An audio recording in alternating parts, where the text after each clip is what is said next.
আমাকে প্রথমে বাংলাদেশ থেকে ওই দেশে নেওয়ার পরে 10 দিন পরে আমার একটা চাইনা কোম্পানিতে বিক্রি করে দেয়। তখন আমি তাকে ফোন দিই যে আমাকে কি করতে বিক্রি করে দেওয়া হচ্ছে কোম্পানিতে। আর আমাকে যে কাজের জন্য বিক্রি করে সে কাজটা ছিল প্রতারণা কাজ, স্ক্যামের কাজ। যেটা কাজ হচ্ছে রাশিয়ান মেয়ে এসে যে ছেলেদেরকে প্রতারণা করা। বিভিন্ন ইন্ডিয়ান স্টক মার্কেট, এক কথায় ইন্ডিয়ান স্টক মার্কেট নিয়ে আমার কাজ করা লাগতো।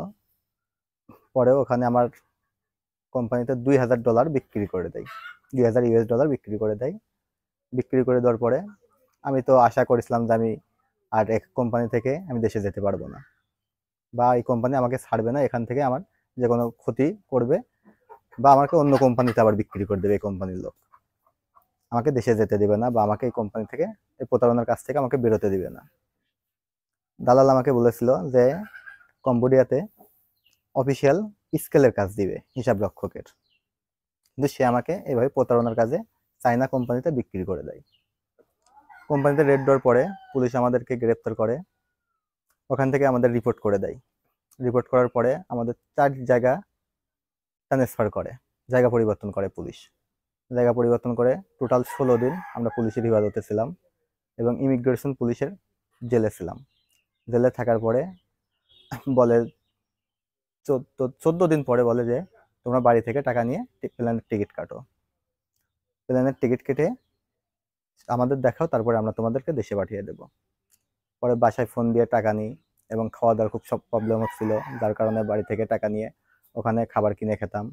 কারণ জেলে সেরকম কোনো খাবার দিত না আমাদের, যে সেই খাবারটা খেয়ে বেঁচে থাকা যেত। পানি পর্যন্ত আমরা কিনে খেতাম, কারণ জেলে সবই নোংরা পরিবেশ ছিল, যেগুলো মানুষ খায় না।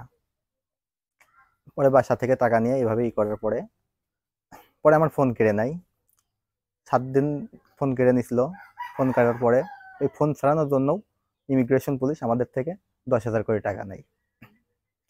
বাংলাদেশি 10,000 করে টাকা নেয়। টাকা নেওয়ার পরে আমরা ফোন নিই, তারপরে বাড়িতে যোগাযোগ করে বাড়ি থেকে টাকা নিয়ে প্লেনের টিকিট কেটে পুলিশদের দেখাই।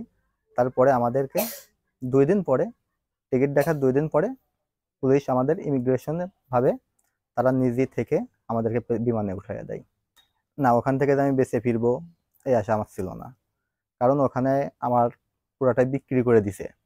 আমি যেহেতু জানিছি যে আমার বিক্রি করে দিছে, সেহেতু আমার ওখান থেকে যে আমি বেঁচে আসবো এই আশাটা আমার ছিল না।